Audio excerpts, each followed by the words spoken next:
Hello guys, ngayon mag-content tayo ngayon kasi tinan mo guys, gulong-gulo. Ito yung tinalagpan ng buhok ko, yan.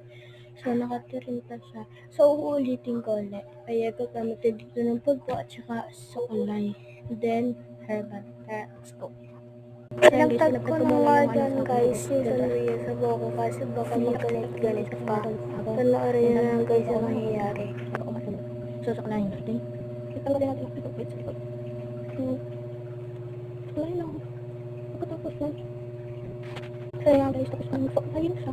So gagawin din natin yung herbal niya.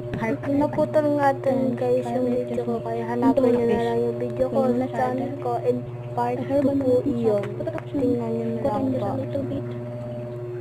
Please mo natin itong matapos kaya pa-fast forward ko na lang. Forward nyo na nga dyan guys ang aking video kasi nga malapit na yung matapos.